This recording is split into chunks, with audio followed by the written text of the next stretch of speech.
Bonjour, je vais vous faire un petit retour de ma visite, un débrief de ma visite du salon Open Energy, première édition. Pour l'instant, petit salon dédié photovoltaïque principalement.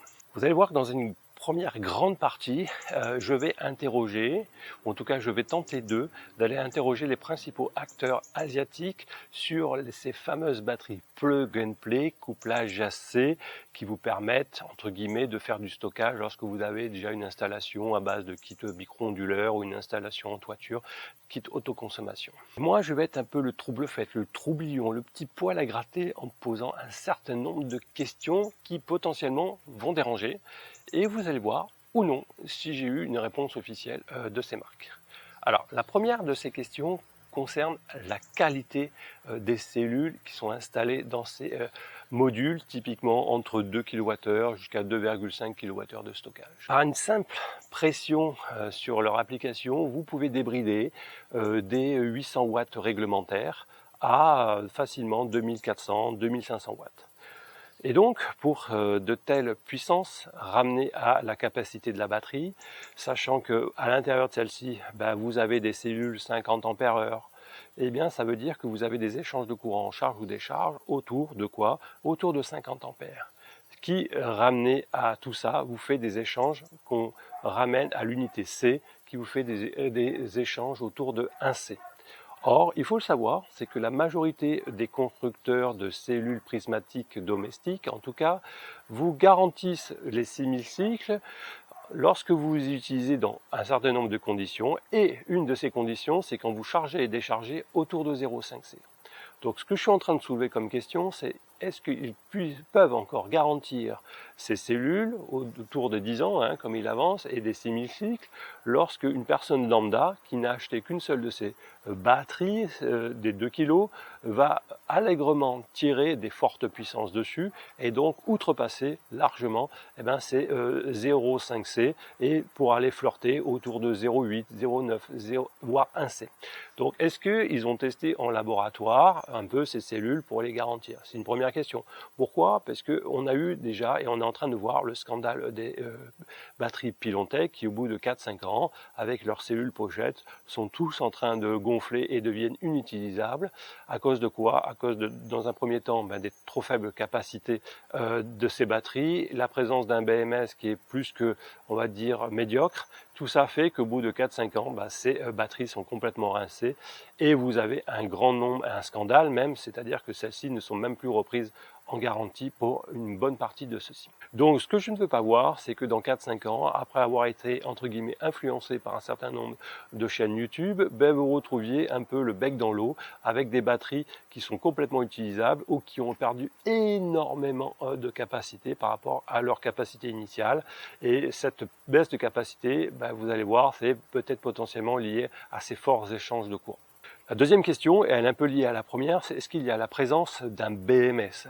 C'est un élément hyper important, non seulement pour la sécurité, mais pour certains d'entre eux sont équipés également d'une fonctionnalité d'équilibrage. Et les cellules LFP ont besoin d'être équilibrées. Lorsqu'on regarde la courbe de charge-décharge de celle-ci, on voit qu'une grande partie de celles-ci sont complètement plates, ce qui rend un peu difficile l'équilibrage naturel uniquement par tension. Donc il faut la présence d'un équilibreur. Et ça, afin de garantir que de la première jusqu'à la dernière cellule, on ait les mêmes tensions lorsqu'on arrive en butée à 100%. Et c'est très important parce que sinon, si vous n'avez pas cette vérification à chaque cycle de charge-décharge, vous allez perdre petit à petit des capacités de la batterie puisqu'il y a un déséquilibre entre la moins chargée en tension jusqu'à la plus chargée. Donc ça, c'est une question importante. On va voir si on va y avoir une réponse ou non. Troisième question, elle est même fondamentale. C'est une question de sécurité à la personne et de sécurité au matériel. Et elle concerne la sortie secourue, backup, qui est maintenant devenu un peu un argument top tendance pour l'ensemble des chaînes YouTube qui vous garantissent, en tout cas, annoncer une certaine capacité d'être indépendante du réseau en cas de coupure de celui-ci. Il faut rappeler d'abord, et c'est un peu mon rôle, que ces batteries, ces sorties secourues, d'abord, doivent être uniquement utilisées sur un appareil branché en direct, type congélateur et frigo. Malheureusement, ce que l'on a vu dans le monde du YouTube, c'est des pas des incitations, mais en tout cas, on montre la possibilité qu'on peut les montrer sur le tableau ou une partie du tableau. Et là se pose la question importante de cette sortie secourue, dans la mesure où il faut savoir s'il dispose ou non d'une isolation galvanique, sinon est-ce qu'il gère, comment il gère le régime terre neutre. La législation française vous impose que dans le cas d'îlotage, vous devez avoir un mode de fonctionnement différent du régime terre neutre. Donc est-ce qu'il dispose à l'intérieur d'un tel module? Et sinon, est-ce que les clients sont clairement avertis d'un risque d'électrisation en cas de la présence d'un appareil défectueux dans leur raccordement au tableau lorsqu'ils branchent sauvagement ces batteries couplage AC à leur installation. Il y a un risque d'électrisation à la personne si vous ne saviez pas qu'il y avait un appareil avec un défaut d'isolation. Donc ça, c'est quand même assez important de le rappeler parce que c'est une question de vie ou de mort. Nous sommes comme dans les avions, l'électricité, comme dans l'aviation, l'électricité, ça peut tuer à la moindre erreur. Et deuxième aussi problématique, c'est que vous avez une batterie, et donc une batterie composante DC. Et s'il s'avère qu'un de ces modules devienne défectueux, vous avez ou non, ou même dans l'électronique qui est mal designée, vous pouvez avoir la réinjection d'une composante continue dans votre appareil AC. Et malheureusement, cette composante continue, si vous disposez de disjoncteurs différentiels type AC ou A, et bien ces disjoncteurs seront complètement invisibles à cette composante et vous risquez d'avoir un échauffement de conducteurs à l'intérieur de votre tableau sans même vous rendre compte. Donc c'est très important de savoir si vous avez la possibilité d'au moins d'être averti que lorsque vous raccordez ça à un tableau de façon sauvage, il faut absolument au moins la présence d'un disjoncteur différentiel type B qui vous garantit qu'au moins ce retour de défaut de composante continue sera détecté. La quatrième question concerne un peu la ouverture de la communication. Est-ce qu'on est obligé de passer par leur cloud? Est-ce qu'il y aura moyen d'aller communiquer en local, d'échanger, de piloter, voire de monitorer ces appareils en local par une API locale au travers de votre LAN? Et ça, c'est important pour une future domotisation, et afin d'être un peu indépendant de tout cloud chinois. Enfin, j'aurais pu également poser une cinquième question. Elle me taraude et peut-être je la poserai dans une prochaine édition. Elle concerne le côté stackable de ces batteries. Vous le savez, vous les enclipsez les unes par les autres, typiquement par un connecteur un peu propriétaire, mais pas forcément que. Et donc, vous faites la liaison du bus entre les batteries. Donc, c'est un bus, on l'a dit, entre 13S et 16S pour la grande majorité d'entre eux. Et il faut savoir que si vous faites pas trop attention dans la façon dont vous connectez entre elles ces batteries, et bien ce qui va se passer, c'est que la batterie le plus haut, la plus haute, la plus proche de votre consommateur, de votre tableau par exemple, et bien c'est celle qui va échanger le plus de courant. Donc en moralité, c'est celle du dessus qui va s'user un peu plus prématurément puisque c'est celle qui aura les plus forts échanges de courant. Et la seconde aura des échanges un peu moins, ainsi de suite, jusqu'à celle tout en bas qui aura très peu de travail à faire. Je vous renvoie notamment sur une vidéo très intéressante de David Poz qu'il a filmé il y a quelques années. Je vous le mets par là ou par là. Voilà, c'est en anglais, mais vous allez voir, c'est assez intéressant et très facilement compréhensible. Voilà, ça c'était l'ensemble de mes questions que j'ai pu poser à un certain nombre d'acteurs présents dans le salon. Vous allez voir si j'ai pu interroger ou non les responsables ou des gens de ces sociétés. Si vous n'avez pas eu d'interview, ça veut dire que ils n'ont pas voulu ou pas pu répondre à ces questions-là. Et si vous avez des interviews, ça veut dire que, en tout cas, ils ont joué le jeu. Je vais terminer dans une deuxième partie de vidéo qui va concerner un peu des visites à des exposants, donc pas forcément dédiées à ces batteries d'entrée de gamme couplage AC. Vous allez voir que j'ai une petite interview de chez Fronius concernant leur routeur solaire Home Pilot qui est vraiment un routeur solaire vraiment intéressant, qualifié de propre, vous allez voir. J'ai également eu le plaisir d'aller interroger une première ACC, parce que je connais mal ce fonctionnement. Vous allez voir une petite association et une petite entreprise qui offre un service pour créer des ACC de façon assez simple. Et donc c'est un principe, si vous ne connaissez pas l'autoconsommation collective, qui peut être intéressant pour des gens qui ne veulent pas, qui ne peuvent pas s'équiper de photovoltaïque, d'entre guillemets, d'avoir des tarifs d'électricité relativement intéressant. Et je vais également faire un petit tour sur les micro-onduleurs. Vous allez voir, je vais aller faire un petit tour chez Thyssen, me semble-t-il, qui offre un modèle de micro-onduleur avec des sorties RS485. Donc peut-être vous le devinez, ça sent bon peut-être un nouveau compétiteur pour mon projet de batterie couplage AC. Si on peut piloter en local, en filaire, ces genres de micro-onduleurs, ça semble intéressant. Allez, une longue vidéo, je le sais, une longue intro, c'est parti.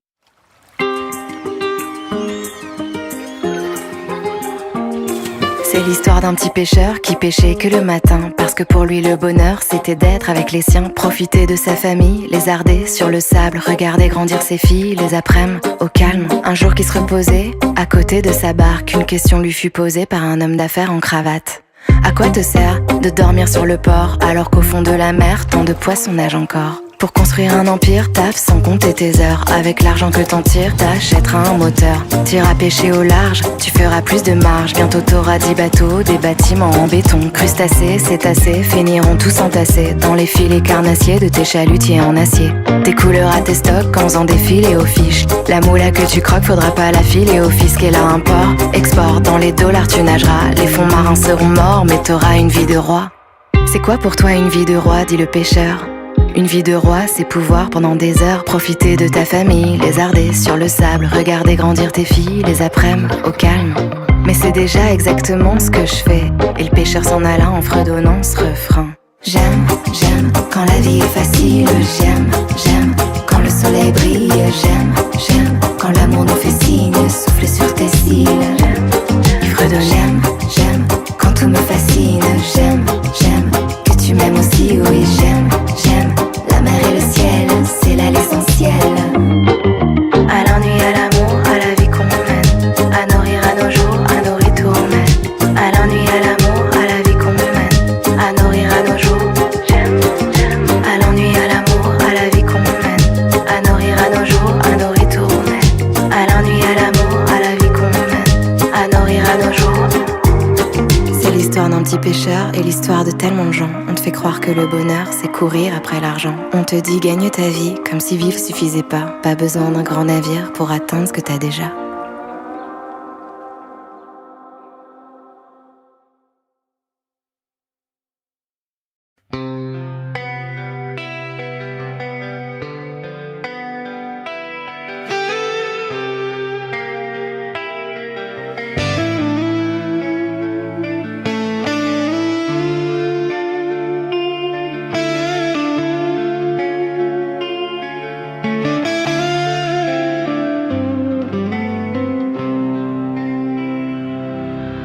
And now the end is near,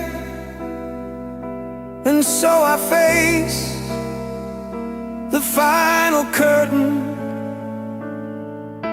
My friend, I'll say it clear, I'll state my case, of which I'm certain. I've lived a life that's full. I traveled each and every highway and more. Voilà, premier stand, Jackery. Donc on a deux produits qui se ressemblent énormément en termes de batterie nomade couplage AC. Vous avez la Jackery SolarVolt 3 Pro et la 3 Pro Max AC. Alors qu'est-ce qui les différencie? C'est principalement la puissance de sortie de la prise AC.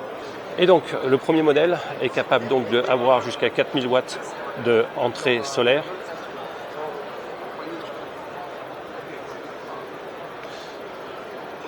Offre pour les deux de 52 kWh de stockage.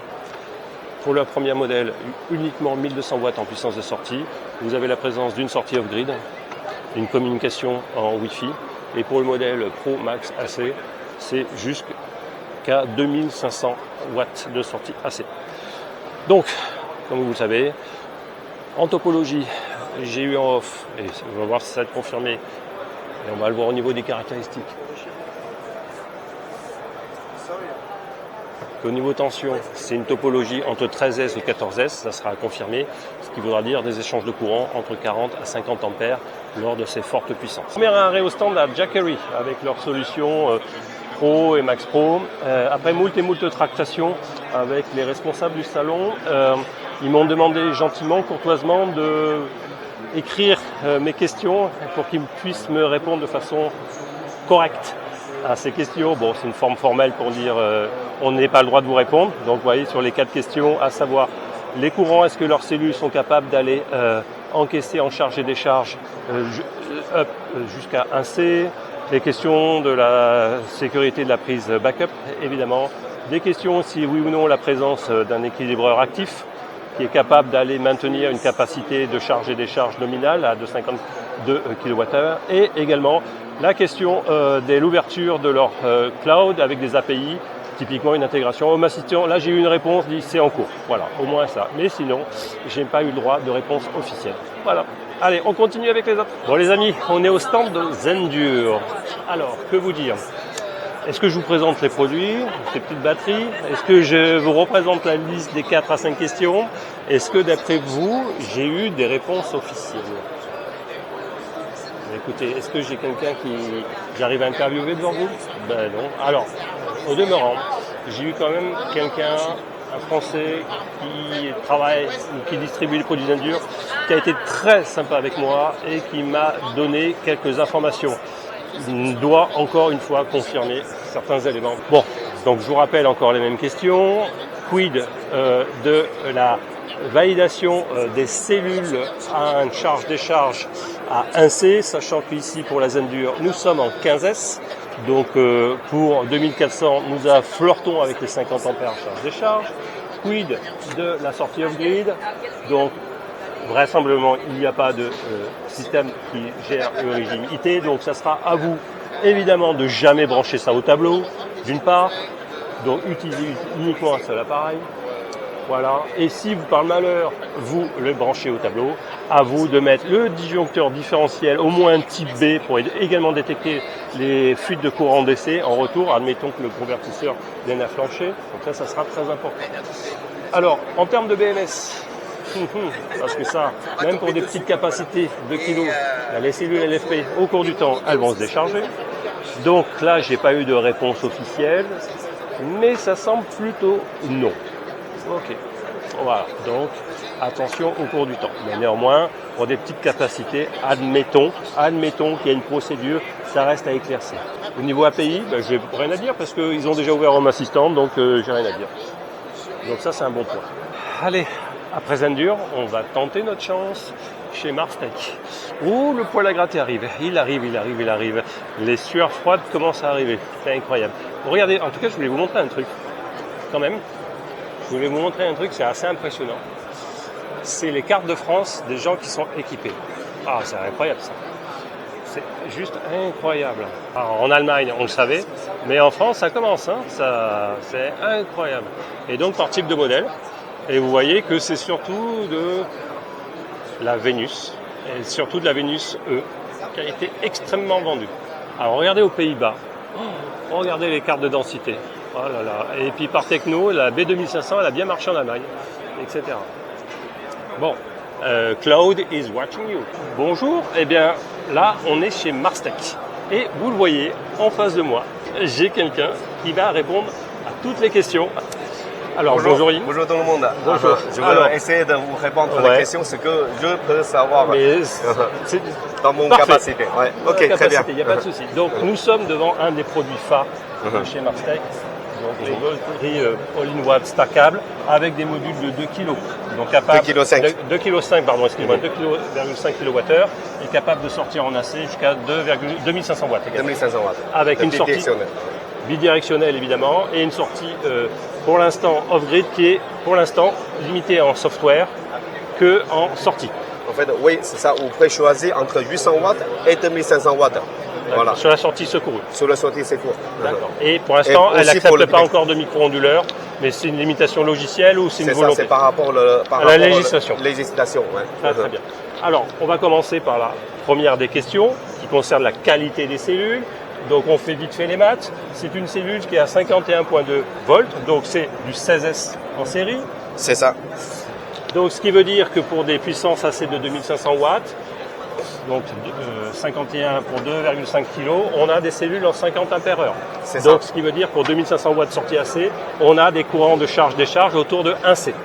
Donc la question c'est est-ce que les cellules sont validées en interne ou par le constructeur, et on va avoir les éléments de réponse, sont qualifiées pour avoir la garantie à 6000 cycles avec des charges et décharges à 1C? En fait, nous, on a déjà la cellule, c'est nous, on a fabriqué nous-mêmes.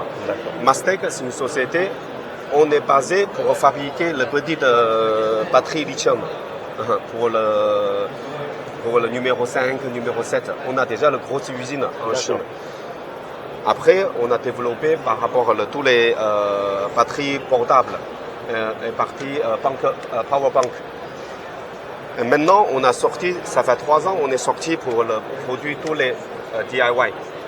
Donc, tout à l'intérieur de batterie, de cellules de batterie, on a fabriqué nous-mêmes et aussi on a un laboratoire de test. D'après notre laboratoire de test, nous aussi on va tester avec bureau contrôle, bureau contrôle de Veritas. Tous les laboratoires de DUV certifiés, déjà vous avez tous les certificats. D'accord. Donc là vous avez quelque part dans un document technique le document qui garantit la charge-décharge à 1C de vos cellules. C'est ça. Ouais. Très bien. Bon, voilà. On a un élément de réponse. Ça veut dire 1C, ça veut dire que voilà, 1C, ça veut dire. On décharge ici dans le cas présent. Une heure. Ouais, après, c'est voilà. Alors, deuxième question concerne le régime IT, le régime terre neutre, fondamental notamment sur la sortie secours. Ouais. Et là, j'ai eu des éléments de réponse. Alors, peut-être on va aller sur un élément assez important. Okay. D'abord, est-ce que vous préconisez de brancher cette sortie secourue sur un tableau, imaginons? Non, moi je ne conseille pas. Pourquoi? Parce que ça c'est un DIY, c'est un produit DIY. Sur le prise de off-grid, mon conseil c'est quoi? Mon conseil c'est soit il faut travailler avec électricien qui est branché sur votre tableau de général. Oui. Après, soit vous branchez avec une mais prise. Même dans ce cas de figure, il y a quand même aussi des contraintes. C'est ça. Oui, les contraintes, ça veut dire que c'est par rapport à la norme française, un F, quelque chose comme ça. NFC 1500. Un NFC 100. Tout le off-grid, ça veut dire backup. Il faut terre en être externe.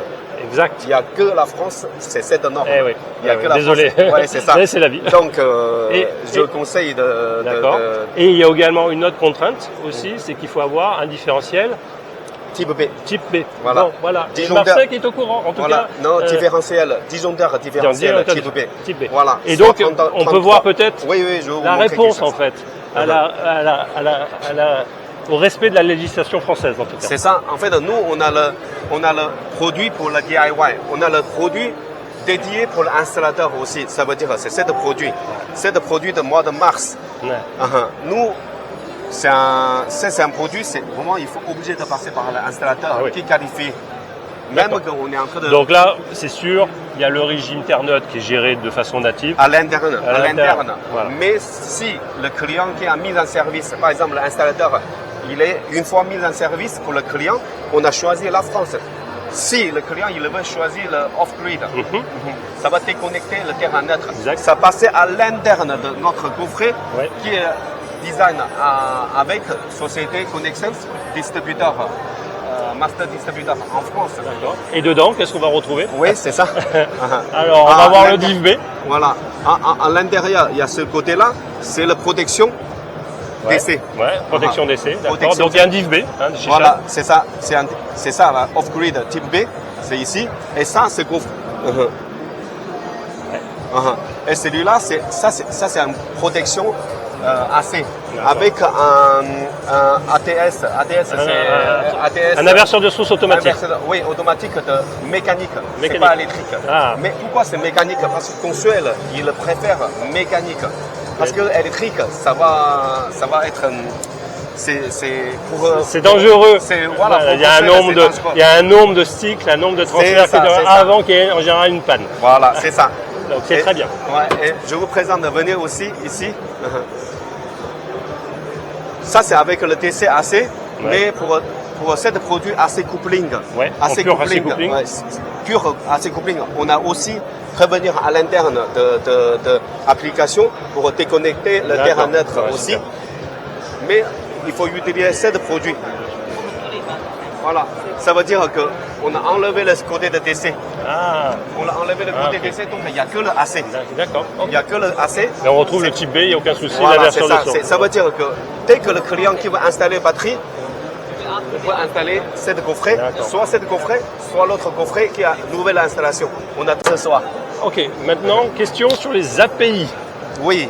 Alors, bon, on connaît Marstech, on sait qu'on a déjà par exemple la possibilité de se connecter en local sur une domotique type Home Assistant. Ouais. Ça y est, il y a dans le Community Store de Home Assistant, il y a déjà des choses qui existent pour aller interroger en local les informations à la fois de la batterie et de l'onduleur. Voilà. Par exemple, je ne sais pas, je vous pose une question en direct, est-ce que à terme, on pourrait même imaginer récupérer les tensions des cellules par API en local? Alors, elles ne devraient pas être sur l'application parce que c'est peut-être des informations qui ne sont pas forcément très intéressantes pour le end user, mais peut-être pour quelqu'un qui a un Home Assistant, tiens, j'aimerais bien vérifier la tension de mes cellules, si ça se passe bien, etc. Et donc peut-être on pourrait imaginer, bon, à terme, que ce soit fait. En fait, ça dépend de demande du client. Il y en a le client comme vous. Vous connaissez beaucoup, vous êtes vraiment... Il y en a beaucoup qui connaissent. Oui, pas beaucoup. Mais il y en a beaucoup de clients, la plupart des clients, ils veulent les choses simples, claires. Ouais. Donc, par exemple, via l'API, pour les utilisateurs avancés, on pourrait imaginer que... Et aussi, c'est par rapport à la sécurité de data de clients particuliers aussi. Alors. Vous savez, à 2027, il y aura sorti une loi pour toutes les batteries par rapport à la sécurité des échanges de communication. Voilà, échanges de communication. Nous, on a déjà prévu, anticipé. Tout notre information de data, c'est en Europe. C'est en Europe. Et on peut dire dans quel pays, sans indiscrétion? C'est en Allemagne. En Allemagne, ouais. ok. Donc toutes les data... J'aimerais bien être en France, mais c'est... Peut-être, bientôt. J'ai vu, il y a beaucoup de points bleus, donc c'est peut-être un jour ça arrivera. Donc on pourrait imaginer, en tout cas on peut imaginer que ces data restent intra-Europe. C'est ça. D'accord. Et il y a également une possibilité de se connecter en LAN. Alors il y a des communications en Modbus, TCP ou RTU, je ne sais pas exactement. C'est ça, ouais. Modbus TCP, donc on peut vous écrire, dire je veux la liste des registres. C'est ça. Et on pourra communiquer en LAN. Donc ça c'est une bonne nouvelle. Ça j'aime bien, ma communauté adore ça. Et dernière question, c'était sur les BMS, la partie et l'équilibrage des cellules. Donc là, a priori, on a un équilibrage actif. C'est ça. Alors, on ne sait pas les courants. Bon, ça, c'est peut-être une donnée spécifiée. On pourrait peut-être avoir l'information de la capacité de courant de l'équilibreur. Oui, bien sûr. Okay. On peut, okay. Alors, en tout cas, il y a la présence d'un équilibreur actif qui vient corriger les écarts entre cellules. Et je répète, c'est un indispensable en technologie LFP. C'est une obligation même. Obligation par rapport à cette batterie dédiée pour l'installateur. Vous voyez, c'est un BMS. Maintenant, toutes nos batteries, le BMS, c'est intégré dans chaque cellule. À l'intérieur, c'est série, mais entre le batterie et batterie, entre le stack, il y a des BMS indépendants. Voilà, c'est ça, c'est le parallèle. Il y a un bus bar général où on met en parallèle. C'est ça. Vous voyez, donc on peut équilibrer, c'est équilibré, voilà, automatique. Même qu'il y a une batterie en panne, les autres qui fonctionnent aussi. D'accord. Oui, d'accord. Donc il y a un équilibrage intra-batterie et extra-batterie. C'est ça. Ok, d'accord. Bah, écoutez, je crois qu'on a eu la réponse à toutes nos questions. Je tiens à remercier mon interlocuteur parce qu'il a répondu à toutes les questions. C'était pas si facile. Merci. Allez, on est chez Homnice, le onduleur tri, donc à la old fashion, donc un module onduleur hybride séparé, stack de batterie conventionnel avec de la communication CAN. On aime bien, en cas de problème, on peut faire toutes les choses.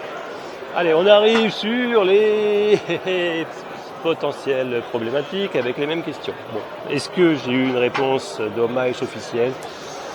Et non, toujours pareil. Tant qu'on n'est pas sûr, je ne peux pas vous répondre, mais j'ai eu quand même des informations un peu en rose. Reste à confirmer. Bon, ce qui est sûr, c'est qu'il n'y a pas de régime IT nativement traité sur la sortie backup. Donc il me l'a confirmé, donc il n'y a pas de souci chez Homnice. Alors attention quand même celle-là. C'est des modules de 4 kWh. Et ça sort de 1000 watts AC. Donc ce qui veut dire qu'on est à 0,5C dans les cellules, donc elles sont spécifiées. Et là, je suis pas choqué parce que c'est le standard en 0,5C, donc on va dire que n'importe quel fabricant de cellules LFP peut les garantir. Donc c'est pas un souci, je suis assez serein. La capacité est quand même de base et en adéquation avec les puissances AC. Bon, il reste le problème de backup, comme tout le monde. Sinon, elle est sympa, hein, rien à dire. Les entrées MPPT, bon, sans raconter la cuisine. Alors, j'ai pas eu d'infos sur la partie BMS. Alors, eau archi conditionnelle. Alors, je dis archi conditionnelle. Il y aurait un actif sur la partie 4 kg et plutôt un passif sur les 2 kg. Pas trop déconnant. Voilà. C'est pas trop déconnant d'avoir qu'un passif ici. Et qu'un actif, ça reste à confirmer. J'aurai peut-être les informations d'ici quelques jours. Voilà. Sinon, au niveau du temps de traitement de la boucle de régulation, je ne sais pas. Bon, ça passe par du modus. Donc, il y aura moyen d'avoir du direct, peut-être. Et donc, c'est ce qu'ils préconisent pour réduire la boucle de régulation. Si vous voulez une granularité dans votre couplage AC qui soit fin, il faut une communication directe. Donc, si c'est en filaire, en mode bus RTU sur l'URS 485, c'est pas mal. Après, sinon, ça peut être fait en Wi-Fi, je ne sais pas. Mais du coup, ça passerait par le cloud. Ça reste à confirmer. Voilà. Bonjour à tous, je suis avec Renan de la compagnie Bourgeois Global. Donc, est-ce que d'abord tu peux présenter en une petite phrase qui est le groupe Bourgeois? Bourgeois Global, c'est une marque qui a 17 ans maintenant, qui est une marque dédiée aux professionnels, uniquement en B2B, et qui propose un écosystème de produits pensés ensemble pour aider les maximums de... pour être installé sur un maximum de centrales dans le résidentiel. D'accord. Donc ma première série de questions va concerner ce petit produit, voilà, que vous allez voir ici. Voilà. Donc qu'est-ce que c'est? C'est un ondulaire hybride bidirectionnel avec, on peut stacker un certain nombre de compartiments batterie, comme classiquement ça se fait. Donc c'est du couplage AC. Et est-ce qu'il y a des entrées MPPT également sur cette partie? Non, il n'y a pas d'entrée MPPT, c'est du AC coupling pur. Couplage AC pur et dur. Donc vous connaissez la marotte, je vais poser exactement les mêmes questions qu'à tous les autres fabricants de batteries couplage AC. Et on va commencer typiquement sur les capacités de batterie. Et donc, quel est par exemple le nombre de cellules LFP qu'il y a installées dans chaque pack de 2 kWh, si je ne me trompe pas. Donc on avait des tensions à 51,2 volts, ouais. Donc on devrait avoir du 16S. Oui, c'est ça. D'accord. La partie onduleur est capable de charger et décharger à quelle puissance AC? À 2 kW. 2 kW. D'accord. Donc ce qui veut dire, vu que les cellules à l'intérieur sont de l'ordre de 50 ampères-heure, qu'on est capable d'aller charger-décharger autour de 1C, ce qui sous-entend qu'il y a une certaine qualité, en tout cas de cellules, pour garantir un nombre de cycles à 6000 cycles. 6000 cycles, d'accord. Donc ça veut dire qu'en théorie, vous garantissez, quoi qu'il arrive, l'installateur en termes de garantie, que l'utilisation de cette batterie, attention, c'est un premier pas dans le stockage de batterie. Vous garantissez par exemple une utilisation complète, potentiellement à 2000 watts en permanence, mais il y a toujours un mais. Oui. Alors après, il y a 6000 cycles de garantie à 70%. Et disons que l'onduleur qui est intégré, le BMS intégré avec l'application, vont quand même pouvoir détecter s'il y a une surchauffe ou une surintensité de consommer. Il y aura un dérating qui se fera naturellement et automatiquement en fonction pour ne pas trop endommager les cellules de batterie ou pas partir sur un emballement thermique. D'accord, ok. Donc les 2000 watts, ils ne seront pas ad vitam aeternam. Il y aura certainement à un moment donné une modulation de puissance en fonction de la durée d'utilisation. D'accord. Autre point important, la deuxième question un peu qui fâche, mais elle est posée à tout le monde, c'est la sortie backup. D'abord, c'est qu'une sortie, c'est pas bidirectionnel. Donc on est capable que d'alimenter typiquement une charge ponctuelle en cas de coupure réseau. L'image d'Épinal, c'est un réfrigérateur, c'est un petit équipement. Et cette sortie, on va parler clairement, est-ce qu'elle dispose d'un dispositif de conjoncteur de notes pour garantir la sécurité à la personne? Non. Ça, c'est une réponse honnête. Donc, ce que je veux dire par là, c'est que le cadre d'utilisation, c'est vous branchez typiquement sur votre congélateur, réfrigérateur, et c'est tout. Ne vous amusez pas à la rebrancher sur le tableau, cette sortie backup, puisque là, attention, il peut y avoir danger de mort. Elle est vraiment pensée pour un cas de dépannage. En fait, son but est de capter le surplus de la centrale existante pour stocker, puis ensuite se décharger le soir dans le tableau par une utilisation classique. La prise secours, comme son nom l'indique, c'est vraiment secours en cas de panne. Si vous avez une panne de courant pendant plusieurs heures, branchez le frigo pour essayer de sauver un peu les ça, c'est clairement indiqué dans les documentations. C'est clairement indiqué dans le manuel d'installation de ne pas rebrancher la prise secours et de pas l'utiliser sur le tableau. Voilà. Vous avez entendu, les amis. Voilà. Autre question, là qui fâche un peu moins. Ça y est, on a fini. On peut essayer le fond. Il est très sympa. Il répond à toutes les questions. C'est la partie com. Donc il y a une armée, je vais le filmer, une armée de possibilités de communication, ce qui est pas mal pour une entrée de gamme entre guillemets. Donc il y a plusieurs c'est des RJ45, je suppose, principalement.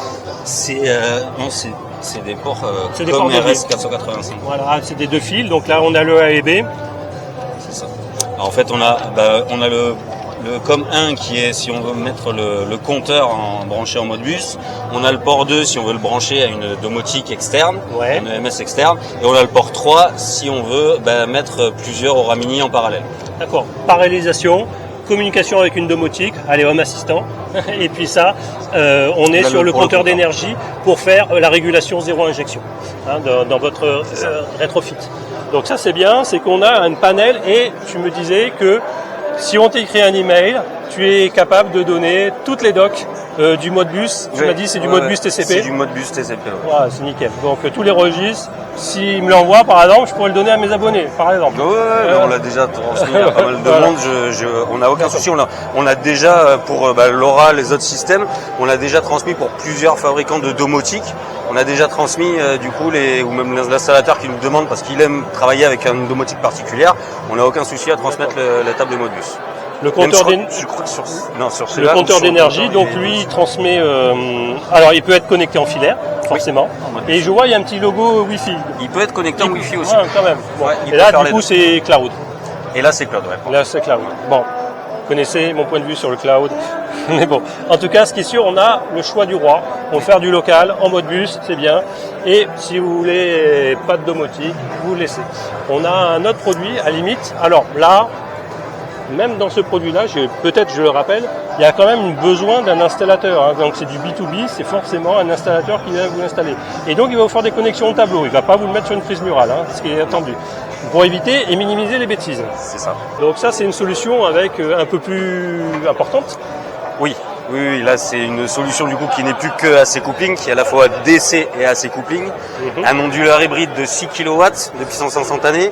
Là on n'a qu'un seul pack batterie de 5,12 kWh, mais on peut en mettre 5, donc on peut monter au-delà des 25 kWh de stockage.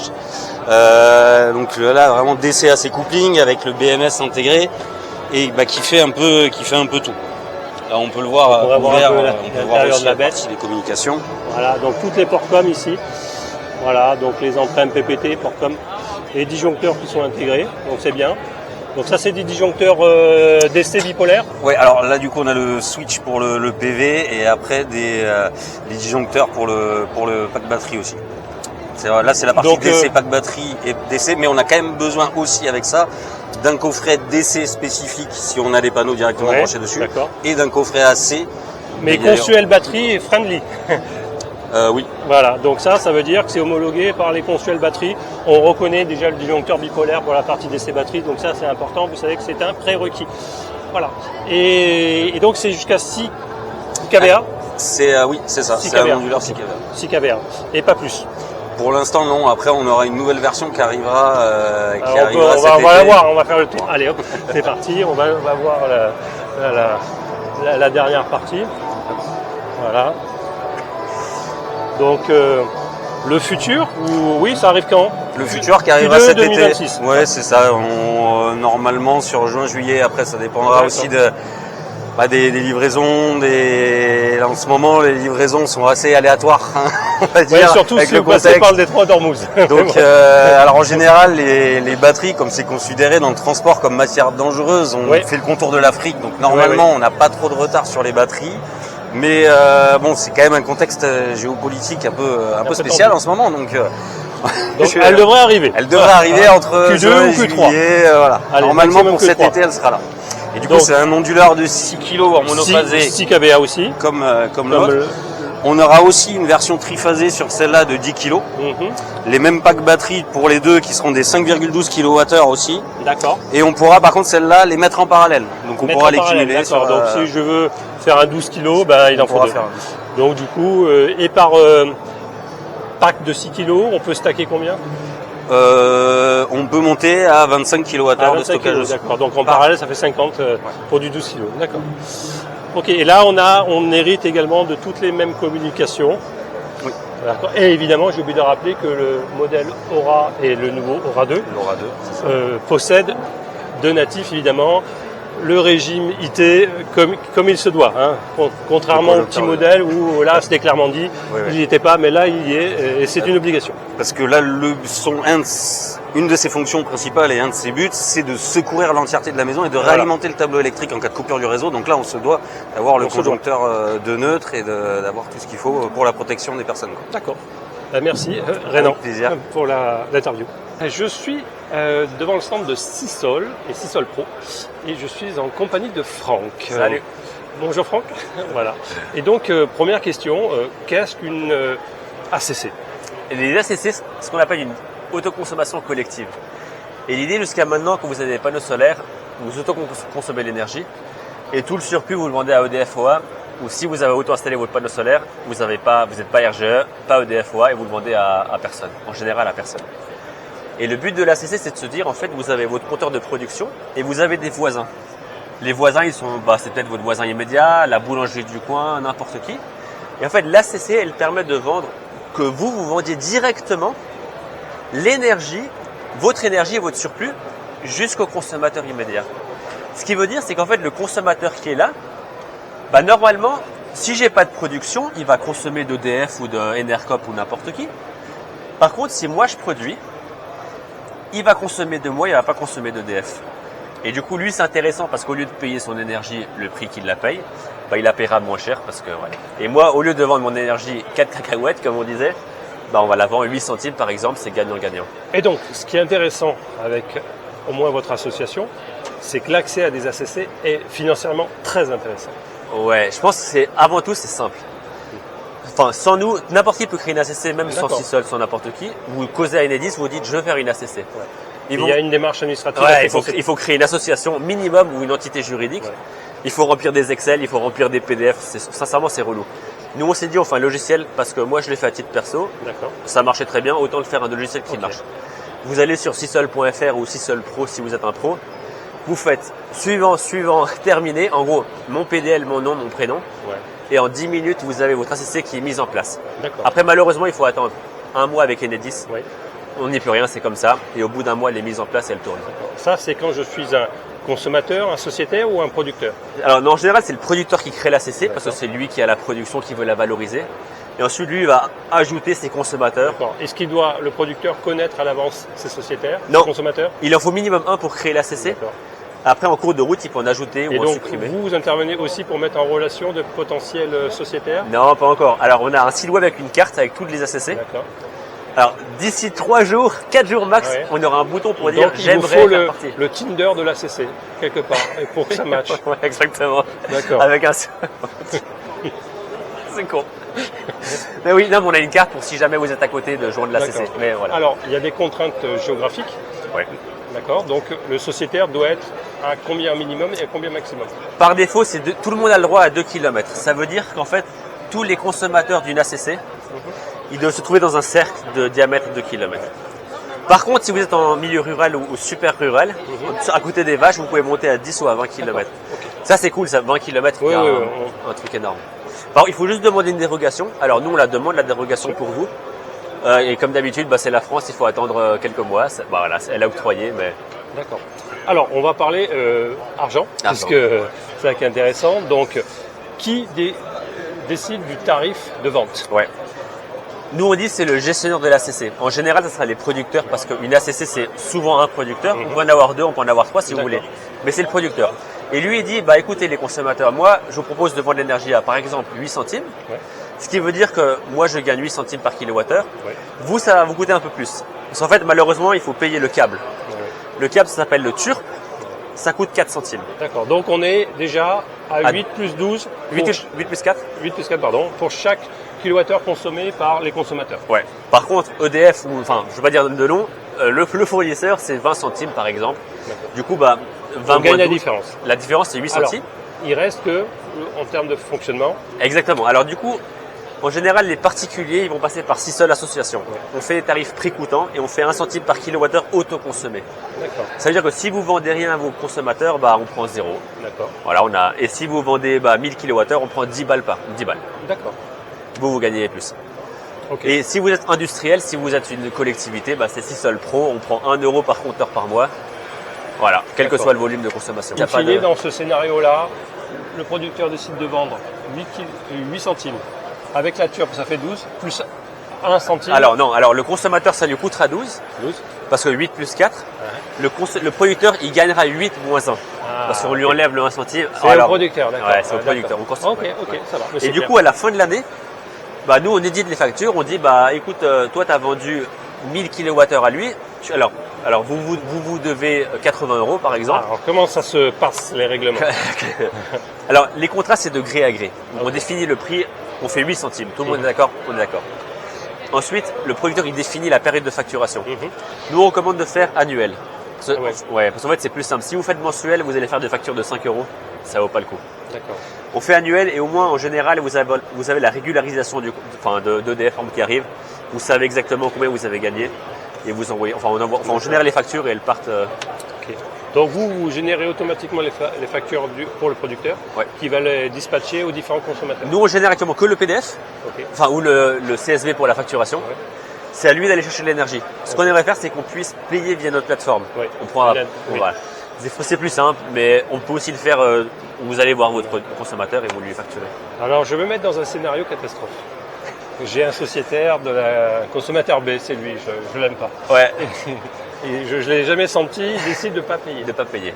Est-ce que, évidemment, c'est un consentement gré à gré, c'est un problème, mais est-ce qu'il y aurait un moyen, entre guillemets, ah oui, tu veux pas payer, producteur dit au consommateur B, je vais te faire indirectement surfacturer tes kilowattheures que tu me dois.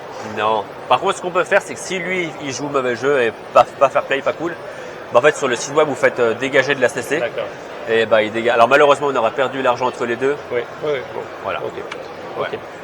Donc, qui décide de supprimer ou non un sociétaire? C'est le producteur. C'est celui qui gère la CC, donc c'est le producteur. C'est le shérif du coin. Ouais, exactement. Mais finalement, oui.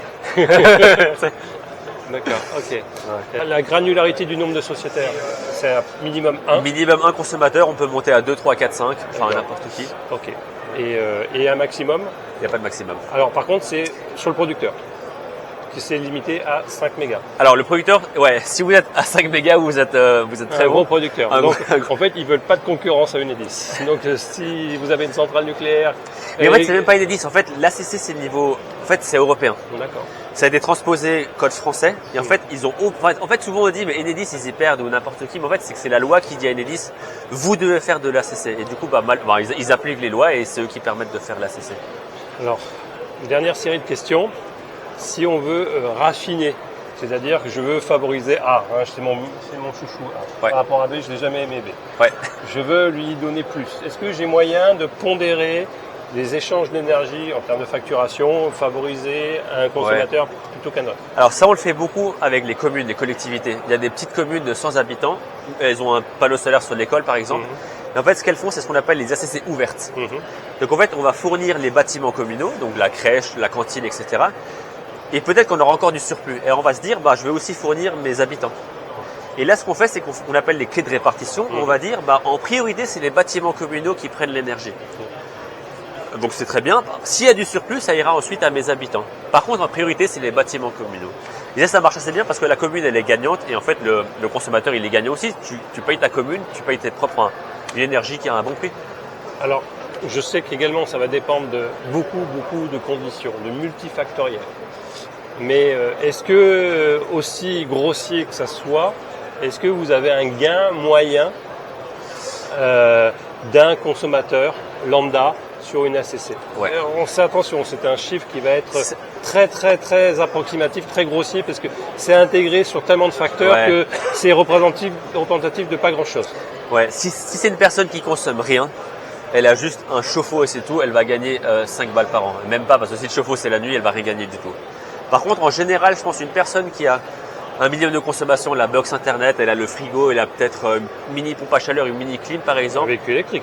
Un véhicule électrique, ça c'est nickel. Après ça, le véhicule électrique, tu le charges à midi, tu le charges pas à minuit, parce qu'en fait, à midi, tu vas changer de ton producteur. Mais là, je pense que c'est grosso modo 100 balles par consommateur, hors de grandeur. Ça peut être Par an? Oui, oui. Après, pour le producteur, s'il a 6 kilos, peut-être qu'il aura 6 consommateurs, 600 balles, c'est intéressant par rapport à... D'accord. Ouais. Mais c'est hors de grandeur. Il y en a qui ont des piscines. Alors moi, par exemple, à titre personnel, j'ai une ferme. Oui. La ferme, ça consomme un max parce qu'en fait, ils tirent du lait, il faut refroidir le lait. Donc il y a des packs, des pompes à chaleur qui vont refroidir tout le lait. En fait, ils consomment beaucoup et la ferme, elle gagne beaucoup plus que 100. Ouais, en journée en plus. En journée, ouais, exactement. Ça, exactement. ça Et après, on a des gens qui ont des ACC avec 10 consommateurs. Donc, vous avez une piscine en journée, c'est une façon d'économiser de l'argent sans installer une solution solaire. Ouais. Voilà. Donc, Il faut juste se dire, mais quand je suis dans une ACC, je vais consommer la journée et pas la nuit. Mais d'ailleurs, ça c'est, je pense en général, énergétiquement, les heures creuses vont devenir en journée. Et ça arrive maintenant. D'accord.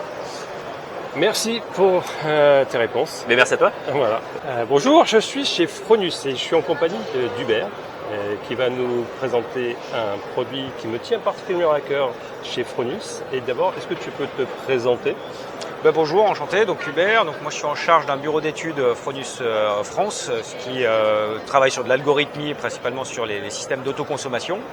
Et voilà, et on va parler de mon petit chouchou chez Fronus, c'est le Home Pilot. D'accord. Pour ceux qui ne savent pas ce que c'est un routeur solaire en autoconsommation, donc régulation sur la puissance active, et qui offre pas mal de bonnes propriétés. Et on va dire, c'est un des rares qui respecte entièrement l'entièreté des normes. Voilà, donc c'est un produit qui peut aller jusqu'à 9 kW en triphasé, dont 3 kW où on va pouvoir vraiment faire une gestion dynamique de la puissance, donc qui peut être aussi pris sur du monophasé, et qui va pouvoir s'adapter aussi bien sur un ballon d'eau chaude sanitaire, ou juste une charge résistive avec aussi des pilotages de pompes de circulation. On a également des sondes de température afin de gérer vraiment des températures minimum qui sont souhaitées et des températures maximum pour profiter au maximum de l'autoconsommation et faire même de la réserve d'énergie par rapport à un surplus solaire. Alors pourquoi je le qualifie de routeur propre, ou en tout cas qui respecte l'ensemble de la législation, la CEI 61.3-2 notamment, parce que c'est un routeur qui n'est pas basé sur un triac.